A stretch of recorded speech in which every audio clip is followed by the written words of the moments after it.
Welcome to today's episode of Shrink for the Shy Guy. I'm your host, Dr. Aziz, and today we're going to be talking about why you're stuck.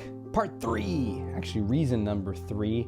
These are patterns I've seen in people and in clients that keep us from fully being free and confident. And so if you're trying to become more bold and expressive and confident, and you still feel stuck with social anxiety, with that fear what other people are going to think of you, with this inability to just leap and take the action that you want, then you definitely want to listen to this series. And we've released them out over the last 6 weeks or so you can go back and listen to reason number 1 of why you're stuck, reason number 2 why you're stuck, and reason number 3.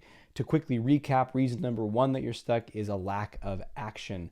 It might not be enough action, frequency of action, and duration, like how, over what amount of time are you taking action. And for the most part, it's like the gym. People are expecting gains really fast, unrealistically so. So you got to stay in it for the long game, really make a practice and a discipline of leaning into your edge. That's the action part. Reason number 2 why people are stuck is because they have these closed loops where you're prioritizing your sense of how the world is and how you are, knowing how it is, your beliefs, your stories, and you're actually more focused on being right than you are in actually discovering maybe that something else is possible for you, that people might not see you the way that you thought, that you might be different than the negative stories have told you. That's number 2. And then number 3 is what we're getting into today. This one's my favorite. Well, I don't know if it's my favorite, but it's a good one. And it's one of the most hidden ones. And it can really trip people up. And this one, the third reason you're stuck, is called secret specialness. Secret specialness.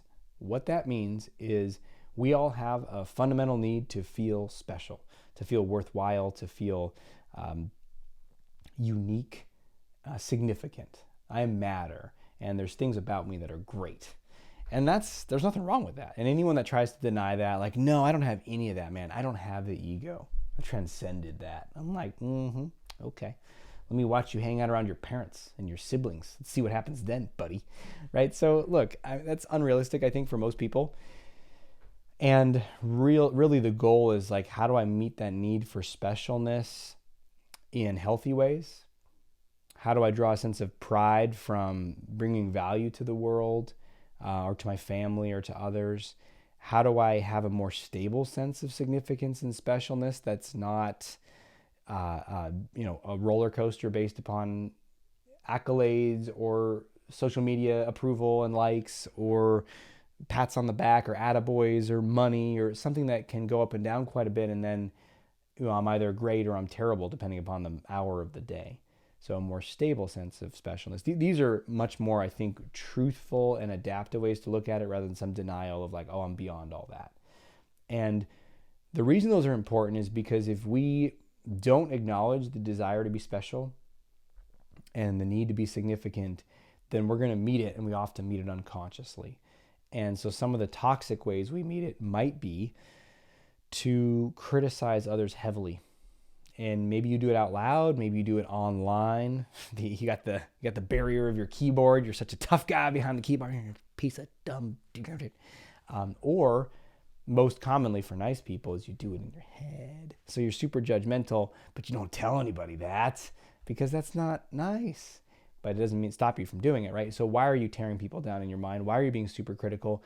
It's because temporarily while you do it, you feel a little more significant because, hey, if that person is no good, right? They're bad or they're wrong or they're worse than me because of their choices or their appearance, or I would never do anything like that, or oh, that person is so ego driven, that person's so superficial, that person's so it was such a pushy, jerky, selfish, whatever you're judging them for. In that moment of judging, they're down here and you're up there, high up on the peak of specialness, definitely superior to them at that moment, right? So it meets that need. Another, and this is especially related to the stuckness, form of getting specialness and significance, which is especially toxic. That one's like a tar pit, a La Brea tar pit for your confidence and self-esteem, is drawing specialness from being not the best, but the worst. And I see this, and it might be really dramatic and it might be subtle. But here's a few examples of how I've seen it go down. You look around the room and you say, man, I'm different than all the people here. That's what you think to yourself anyway. They don't have it as bad as me. No one in the world could understand my anxiety. My anxiety is so much worse than everybody else's. And in that moment, you don't know that. You don't know what anyone else has gone through. And you're comparing your inner awareness to their outer persona. I mean, people don't necessarily show up that way. They hide it. But you have no idea what's going on with people behind the scenes, their anxieties, their panic, their sense of despair or worthlessness, or their family problems, or drinking or alcohol or drug problems. Like, you have no idea what's going on for others. But in the moment, we tell ourselves we do, and that somehow we're separate and we're somehow special because of our messed upness. Or we can have a secret specialness. It's almost like, I have it harder than others, I have it worse than others, I am worse than others, or even like I'm more of a victim than others. So, man, my upbringing was so much worse than theirs. My trauma is so much worse than theirs. My oppression, the oppression of my people or my race or my gender or where I grew up is so much worse. And look, I'm not denying, I mean, you might have grown up in some really rough places with some messed up stuff going on. So this is not about that. This is about the way that we can use that to create this separation and some bizarro, distorted sense of specialness from being stuck, from being the most stuck. And it's important to call that out if you see it. In NLP, neuro-linguistic programming, that they would call this a form of secondary gain. There is something we're drawing from this. We're meeting some need from it, and it might not be serving us, but hey, our needs are like food and water. We're going to find a way to meet the need for food and water. And the metaphor I use for this is, if you're thirsty, we all have a need to drink and hydrate. And let's say you forget your water bottle, you're out somewhere, you went for a hike and you ran out of water or whatever, and there's no streams around, and you'll be thirsty, but you'll be fine. It takes you 3 hours to get home, maybe you have a headache, you're parched, you're okay. You drink some water when you get home. But let's say you were out overnight. Let's say you were out for 2 days. 2 days out in the wilderness, no water to be found. I don't know, you're in Arizona or something. You tried chopping open a cactus and there's nothing inside. And then all of a sudden, you're out, you come across this old abandoned, decommissioned road. And there's this old little kind of seeping up of water from the ground. And it's like brown and muddy and murky. You gonna drink it? You might say, ew, no. How about on day 3? How about if it's that or die? You're at some point, you and me, we're getting down on our knees and we're slurping up that brown sludge and just hoping nothing bad happens, right? And that's how the needs that we have as humans are. And one of those needs is to be special, to be significant, to matter, to be unique and different. And so if you can't meet it in a healthy way, in a empowering way, you're gonna meet it in the dirty, mucky pond way. And that's what the secret specialness is about, why I'm worse than everybody else. And so when you hear this, you have to ask yourself, okay, am I making myself separate from others? Am I somehow giving myself a sense of significance? And a great exercise to do, which will be, I could save it for the action step, but I'm able to share it with you right now, which is to look at, how do you meet the need for significance in your life? That need for specialness. What do you draw a sense of specialness, feeling good about yourself, proud of yourself, things that you feel set you apart, that make you unique? So instead of denying all that, like, what actually helps you meet that need? And there's a variety of ways to meet it. So see what you do and see if maybe some of them are more empowering, less empowering. You don't need to evaluate anything. Just take a moment to actually reflect on that. And, when I've done this exercise at different times in my life, I would draw specialness from different things. It's kind of like, what games are you going to play? What are you going to value? What are you going to think is important? Someone might draw a ton of significance from their car. They might say, look at my car. I mean, that's partly why there are high-end sports cars that are really over the top, showy, fancy. Like, everyone look at me and my insert car here. Like, look at my Lambo, everybody. Right? And it's about significance. Like, everybody look at me. And then there's another guy. Maybe he can't afford the Lambo. Maybe he does and he doesn't want to. I don't know. But usually probably can't afford it. And he's the guy who takes the muffler off of his motorcycle. And so when he goes down the street, everybody's going to know he's going by, right?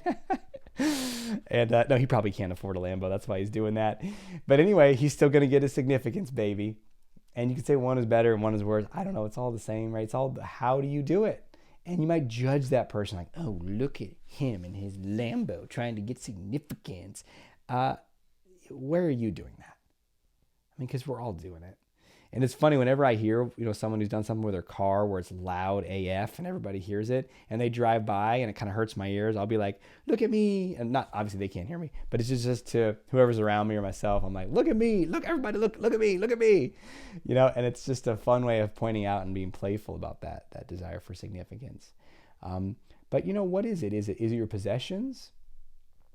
Is it your body? People like to look more fit or more athletic, and it's partly about feeling healthy and strong. And come on, it's partly about like, hey, I'm one of those few people who looks like this.